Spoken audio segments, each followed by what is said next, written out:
மெய்ப்பனின் குரல் வழங்கும் திருமறை தீபங்கள்.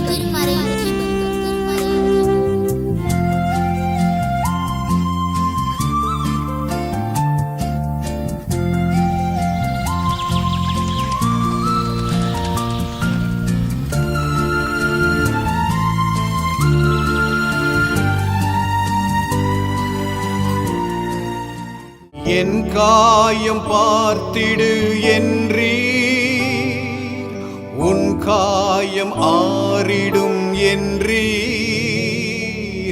என் காயம் பார்த்திடு என்றீர், உன் காயம் ஆறிடும் என்றீர். நம்பிக்கையோடு நீ வந்தாய், துணையாக இருப்பேனே என்றீர். நம்பிக்கையோடு நீ வந்தாய், துணையாக இருப்பேனே என்றீர். பாதை தெரியாத ஆட்டை போல அலைந்தேன் உலகிலே, நல்ல நேசராக வந்து என்னை மீட்டிரே. நல்ல நேசராக வந்து என்னை மீட்டிரே.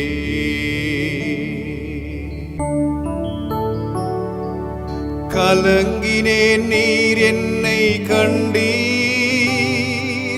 பதறினேன், நீர் என்னை பார்த்தீர்.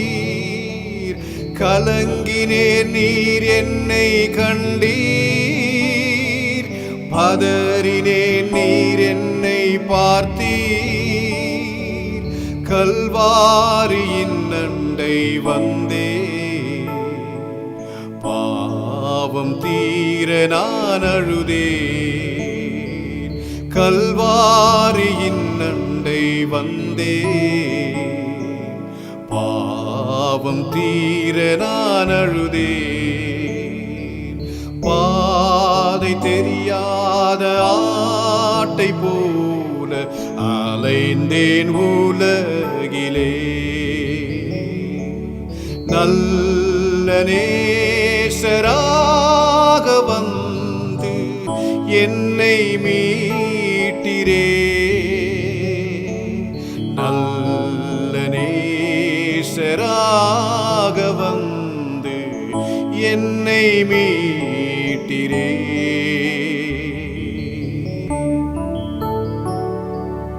என் காயம் பார்த்திடு என்றீர், உன் காயம் ஆறிடும் என்றீர். என் காயம் பார்த்திடு என்றீர், உன் காயம் ஆறிடும் என்றீர். நம்பிக்கையோடு நீ வந்தாய், துணையாக இருப்பேனே என்றீர். நம்பிக்கையோடு நீ வந்தாய், துணையாக இருப்பேனே என்றீர். பாதை தெரியாத ஆட்டை போல அலைந்தேன் உலகிலே. நல்ல நேசராக வந்து என்னை மீட்டிரே. நல்ல நேசராக வந்து என்னை மீட்டிரே.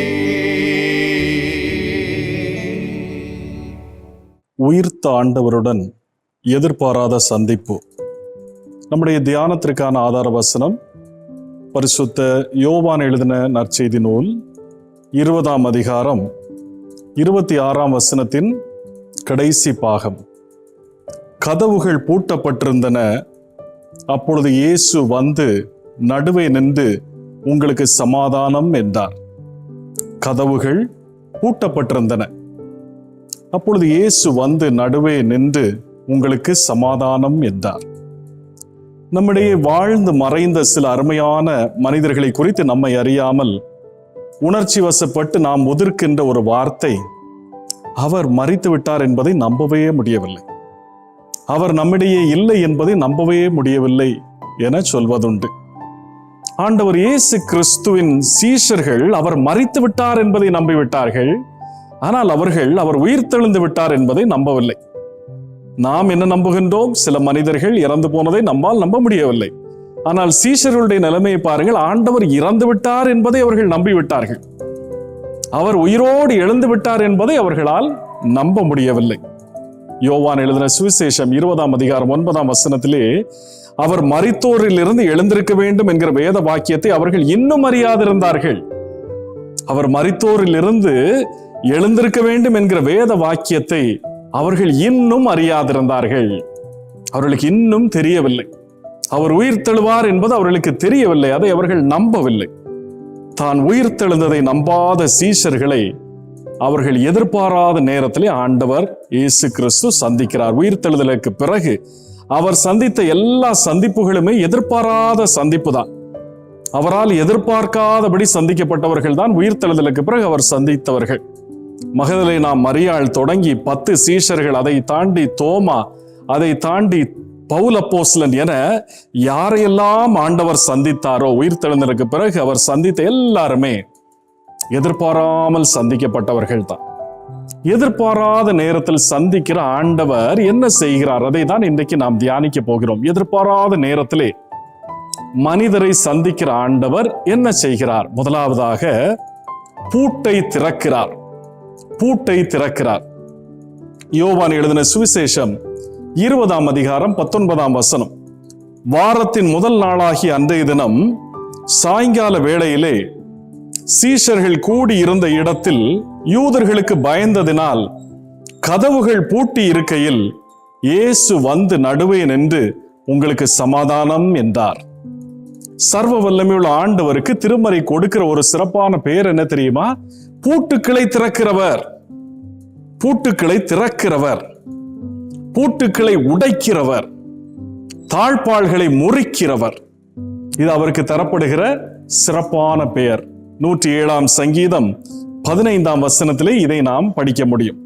அவருக்கு முன்பாக யாரும் எதையும் பூட்டி வைக்க முடியாது.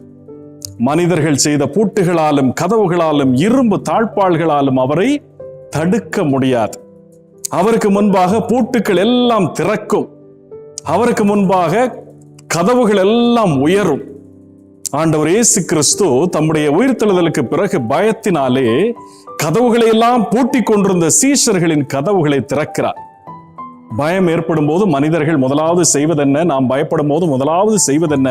ஓடோடி வந்து நம்முடைய வீட்டின் கதவுகளை பூட்டிக் கொள்கிறோம். அதிக பயம் ஏற்படும் போது என்ன செய்கிறோம்? எல்லா கதவுகளையும் எல்லா ஜன்னல்களையும் நாம் பூட்டிக் கொள்கிறோம். ஆண்டவர் இயேசு கிறிஸ்துவை கொன்றது போல தங்களையும் கொண்டு விடுவார்களோ என யூதருக்கு பயந்து சீஷர்கள் என்ன செய்தார்கள் பாருங்கள். அதிக பயம் ஏற்பட்டு எல்லா கதவுகளையும் அவர்கள் மூடி விடுகிறார்கள். கதவுகள் ஜன்னல்கள் எல்லாவற்றையும் மூடிக்கொண்டு அறையின் உள்ளே தூங்குவதோ தங்குவதோ உடல் நலனை பாதிக்கும். இன்றைக்கு கொசுவுக்கு பயந்து நாம் என்ன செய்கிறோம்? எல்லா கதவுகளையும் ஜன்னல்களையும் நாம் பூட்டிக் கொள்கிறோம். ஆனால் நம்மை சுற்றி உள்ள காற்றிலே 21% தான் ஆக்சிஜன் இருக்கிறது. பூட்டிய அறைக்குள்ளே ஒருவர் மட்டும் 4 மணி நேரம் இருந்தாலே ஆக்சிஜனின் அளவு குறைந்து விடும். அப்படி குறையும் போது என்ன நடக்கிறது? நுரையீரலால் இரத்தத்தில் ஆக்சிஜன் அளவை சரியான அளவிலே அது வைக்க முடியாது. ஆகவே ஆக்சிஜன் தேவை அதிகரிக்க அதிகரிக்க என்ன நடக்கும் என்றால் நம்முடைய சிறுநீரகம், நம்முடைய கிட்னிஸ் ஆக்சிஜனை தண்ணீரில் இருந்து எடுத்து உடம்பிற்கு கொடுக்கின்ற வேலையை செய்யும். சிறுநீரகம் இப்படி வேலையை செய்வதனாலே அது 2ஆம் நுரையீரல் என அழைக்கப்படுகிறது. சிறுநீரகம் இந்த வேலையை செய்ய தொடங்கியதும் அதுவரை அது செய்து கொண்டிருந்த வேலை, அதாவது என்ன வேலை? இரத்தத்தை வடிகட்டி சுத்திகரிக்கின்ற வேலையை சிறுநீரகம் நிறுத்திவிடும். நம் உடம்பிலே தண்ணீரில் உள்ள ஆக்சிஜனின் அளவு குறைந்த உடனே என்ன ஆகிவிடும் என்றால் அந்த தண்ணீர் கழிவு நீராக மாறிவிடும். அந்த கழிவு நீரை உடம்பு சிறுநீராக வெளியேற்றும். மீண்டும் புதிய ஆக்சிஜன் நிறைந்த தண்ணீர் தேவைப்படுவதனாலே தண்ணீர் தாகம் நமக்கு தூண்டப்படும். இதனால் சிறுநீரகமும் அதிக வேலை செய்யும்படி தூண்டப்படுகிறது. சிறுநீரகத்திலும் இரத்தத்திலும் அழுக்குகள் அதிகரிக்கின்றன. இதெல்லாம் எதனால் ஏற்படுகிறது? ஒரே ஒரு காரணம், காற்றோட்டமே இல்லாமல் கதவுகளை நாம் இறுக்க பூட்டிக் கொள்வதனாலே இதெல்லாம் ஏற்படுகிறது. யூதருக்கு பயந்து கதவுகளை பூட்டினதினாலே பிராணவாயு எல்லாம் குறைந்து போன நிலையிலே உடம்பும் பலவீனப்பட்டு ஒரு தள்ளாட்டத்துடன் தான் அந்த சீஷர்கள் எல்லாம் அந்த அறையினுள்ளே இருந்து கொண்டிருந்தார்கள். ஆண்டவர் இதை பார்க்கிறார். ஏற்கனவே பயந்து போய் கதவை பூட்டி கொண்டிருக்கும் நிலையிலே தாம் போய் அந்த கதவை தட்டினால் என்ன நடக்கும்? வேறு வாசல் இருந்தால் அதை திறந்து கொண்டு பின்னங்கால் பிடரையில் அடிக்க சீஷர்கள் ஓடி போய் விடுவார்கள். ஆகவே கதவை தட்டி அவர்களை கலவரப்படுத்த ஆண்டவர் விரும்பாமல் நேரடியாக வந்துவிட்டார். எப்படி வந்தார் என்பதை யாருக்கும் தெரியாது. நான் சொன்னது போல எதுவும் அவரை தடுக்க முடியாது. பூட்டின கதவுகளோ ஜன்னல்களோ இரும்பு தாழ்பாள்களோ எதுவும் அவரை தடுக்க முடியாது. எந்தவித பூட்டுகளையும் திறப்பவரும் முறிப்பவரும் ஆகிய அவரை எந்த கதவுகளும் எந்த பூட்டுகளும், திண்டுக்கல் பூட்டாக இருந்தாலும் சரி, எந்த பூட்டுகளும் அவரை தடுக்க முடியாது. நமக்கு விரோதமாக எவ்வளவு பலமுள்ள பூட்டுக்கள் போடப்பட்டிருந்தாலும் அவர் செயல்படும் போது பூட்டுக்கள் தாழ்பாள்கள் எல்லாம் முறிக்கப்பட்டு எல்லாம் உடைக்கப்பட்டு விடும். பூட்டுக்களை திறக்கிறவராகிய ஆண்டவர் அவர்கள் எதிர்பாராத நேரத்தில் எந்த ஓசையுமின்றி உள்ளே வந்து அவர்கள் பூட்டப்பட்ட அறையினுள்ளே இருக்க வேண்டியவர்கள் அல்ல, அவர்கள் சுதந்திரமானவர்கள் என்பதை உணர்த்த என்ன சொன்னார் தெரியுமா? உங்களுக்கு சமாதானம், உங்களுக்கு சமாதானம். யோவான் 20ஆம் அதிகாரம் 19ஆம் வசனத்திலே இதை நாம் படிக்கிறோம். இராணுவ பணியிலே இருப்பவர்கள் பெரும்பாலும் இறுக்கமான மனநிலையிலே இருப்பார்கள். பெரும்பாலும் இறுக்கமான மனநிலையிலே மனதை உறுதியாக பூட்டி வைத்துக் கொண்டுதான் இருப்பார்கள். அவர்களுடைய மனதின் பூட்டை திறக்க ஒரு சமாதான வாழ்த்தை இராணுவத்திலே வாழ்த்து கோஷமாக பயன்படுத்துவார்கள். பிரிட்டிஷ் இராணுவத்திலே ஒரு காலத்திலே சுதந்திரம் எல்லாம் நாம் அடைவதற்கு முன்னால் அங்கே பல படை அணிகள் இருந்தன. பல மத பிரிவுகளின் அடிப்படையிலே படை அணிகள் இருந்தன.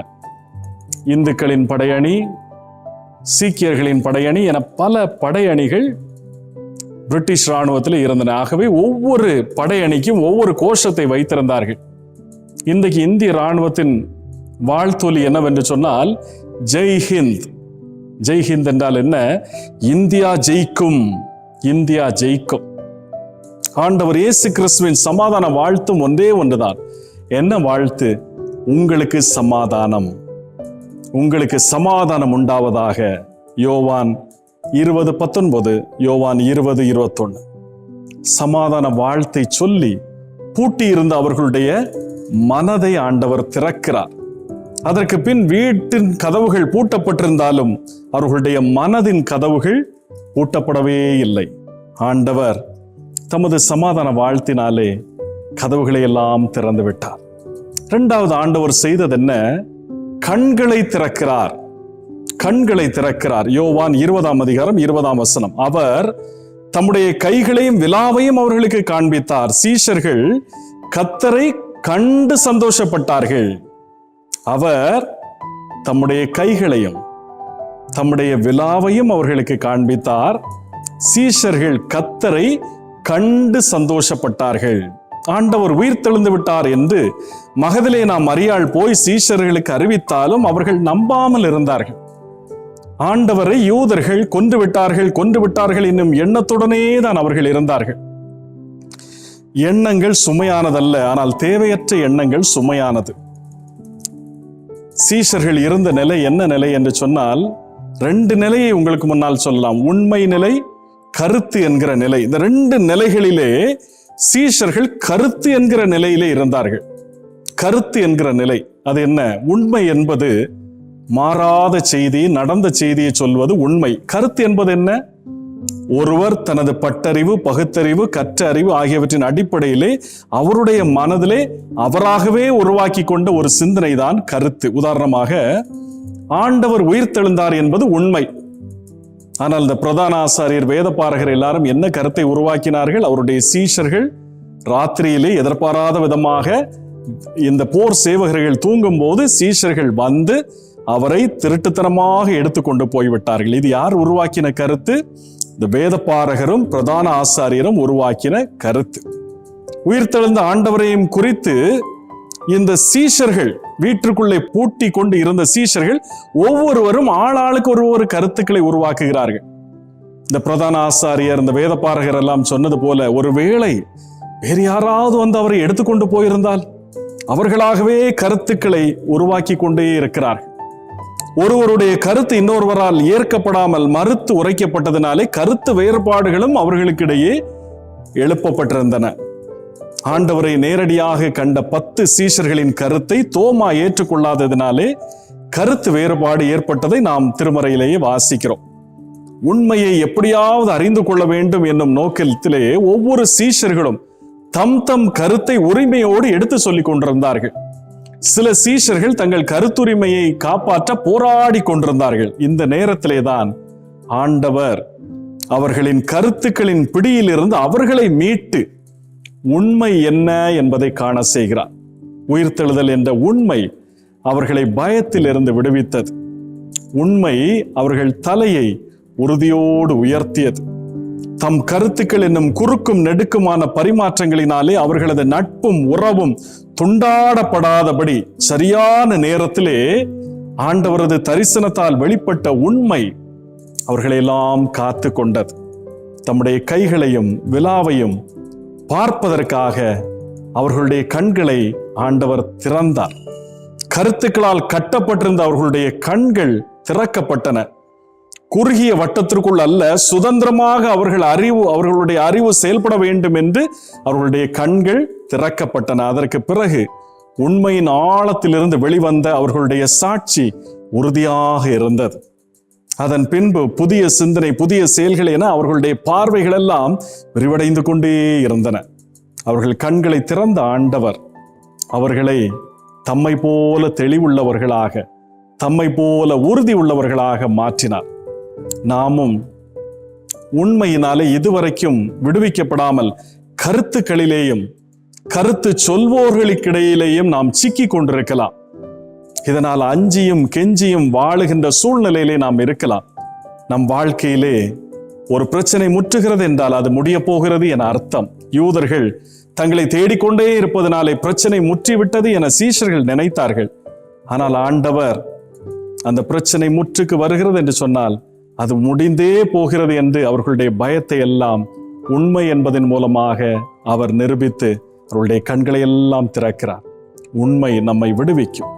மூன்றாவது ஆண்டவர் செய்தது என்ன? காயப்படாமல் காயம் காட்டியவர். காயப்படாமல் காயம் காட்டியவர். யோவான் 20ஆம் அதிகாரம் 25ஆம் வசனத்திலே மற்ற சீஷர்கள் கர்த்தரை கண்டோம் என்று தோமாவுடனே சொன்னார்கள். அதற்கு தோமா, அவருடைய கைகளில் ஆணிகளினால் உண்டான காயத்தை நான் கண்டு அந்த காயத்திலே என் விரலை இட்டு என் கையை அவருடைய விலாவிலே போட்டால் ஒழிய விசுவாசிக்க மாட்டேன் என்றார். காயத்திலே விரலை போடுவது என்பது என்ன நடக்கும்? அந்த காயத்தை இன்னும் அதிகரித்து விடும். அந்த காயத்தை இன்னும் ஆழமாக்கும். காயத்திலே என் கையை போட்டு பார்ப்பேன் என்று சொன்ன தோமா அது ஆண்டவருக்கு எவ்வளவு வலியை ஏற்படுத்தும் என்பதை அவன் உணரவே இல்லை. அதையெல்லாம் யோசிக்கவே இல்லை. தேவைக்காக தன்னோடு இருந்தது போல, அவசியத்துக்காக மட்டும் தன்னோடு பழகினது போல இருந்த சீஷர்களை கண்டு ஆண்டவர் மிகவும் காயப்பட்டார். தன் உயிர்த்தெழுதலை நம்பாமல் தோமா இப்படியெல்லாம் காயத்திலே கையை போட்டு பார்ப்பேன், அதை பார்த்த பிறகுதான் நம்புவேன் என்று சொன்னதெல்லாம் ஆண்டவரை அதிகமாக காயப்படுத்தியது. கண்களால் காணாமல் நம்ப மாட்டேன், தொட்டு பார்க்காமல் நம்ப மாட்டேன் என தோமா மிகவும் உணர்ச்சி வசப்பட்டு பேசினார். உணர்ச்சி வசப்பட்டு முடிவுகள் எடுக்கும் போது மூளை முழுவதுமாக செயல்படுவதில்லை. தோமாவின் இந்த பேச்சினாலே ஒட்டுமொத்த சீஷர்களும் காயப்பட்டு போனார்கள். மாறி மாறி காயப்பட்டதோடு இல்லாமல் சந்தேகமும் அவர்களுக்குள்ளே எழும்பிவிட்டது. தோமா சொன்னது போல நாமும் உயிர்த்தெழுந்தது அவர்தானா, அந்த காயம் உண்மையானது தானா அல்லது காயம் மாயமானதா என்பதை சோதித்து பார்த்திருக்கலாமோ என அவர்களும் ஒரு சந்தேக நிழலிலே இருந்து கொண்டிருந்த போதுதான் ஆண்டவர் அதையெல்லாம் அறிந்து அவர் மனதளவிலே மிகவும் காயப்பட்டு தோமாவின் இந்த கருத்திற்கு மறுப்போ எதுவுமே சொல்லாமல், விளக்கமோ எதுவுமே சொல்லாமல் வந்து நின்று தம்முடைய காயத்தை காட்டுகிறார். வந்து நின்று தம்முடைய காயத்தை காட்டுகிறார். அவர்களால் தான் காயப்பட்டாலும் காயப்பட்டதை வெளிக்காட்டாமல், தான் காயப்பட்டதை குறித்து எந்த ஒரு பேச்சும் அவர் பேசவில்லை. பேசாமல் அந்த காயத்தை அவர் காட்டுகிறார். தம் வார்த்தைகளால் ஆண்டவர் காயப்படுவது தெரியாமல் நாமும் கடினமாக பேசுகிறோம். ஆண்டவர் கொல்லட்டும், ஆண்டவர் என்னை தள்ளிவிடட்டும், ஆண்டவர் என்னை சபிக்கட்டும். நாமும் அவர் காயப்படுவார் என்பதை அறியாதபடி எதையெல்லாமோ பேசுகிறோம். இதற்கு ஆண்டவருடைய பதில் என்ன? அவர் தம்முடைய காயத்தை நம்மிடத்திலே காட்டுகிறார். நாம் அன்பின் மிகுதியாலும் அவருக்கு ஒருபோதும் காயத்தை கொடுக்கக்கூடாது. இது தோமாவிடத்திலிருந்து நாம் கற்றுக்கொள்ளுகிற ஒரு பெரிய செய்தி. உயிர்த்தெழுந்த பின் ஆண்டவருடைய வார்த்தைகள் எல்லாம் நம்பிக்கை அளிக்கின்ற வார்த்தைகளாக இருந்தன. அவர் சொன்ன வார்த்தைகளை எல்லாம் பாருங்கள். பயப்படாதிருங்கள் என்று சொன்னார். மத்தேயு 28:10 இதை காணலாம். உங்களுக்கு சமாதானம் என்று சொன்னார். லூக்கா 24:36 இதை காணலாம். நீங்கள் ஏன் கலங்குகிறீர்கள் என கேட்டார். லூக்கா 24:38 இதை காணலாம். ஏன் அழுகிறாய்? யோவான் 20:15 இதை கேட்டார். விசுவாசியாயிரு, யோவான் 20:27 இப்படியாக சொல்லுகிறார். அவர் நேரடியாக மனுஷரிடத்திலே பேசுகிற கடைசி வாய்ப்பு தான் இது.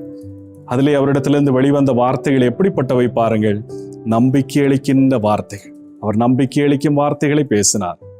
நம்பிக்கையோடும் தைரியத்தோடும் இருப்போம். ஆண்டவர் இன்னும் செயல்படுகிறார், இப்பொழுதும் செயல்படுகிறார், என்றும் செயல்படுவார். அவர் நம்மை காப்பார், அவர் நம்மை ஆசீர்வதிப்பார். கர்த்தர் உங்களையும் உங்கள் பிள்ளைகளையும் தம்முடைய உலகத்தையும் எப்பொழுதும் ஆசீர்வதிப்பாராக. ஆமென்.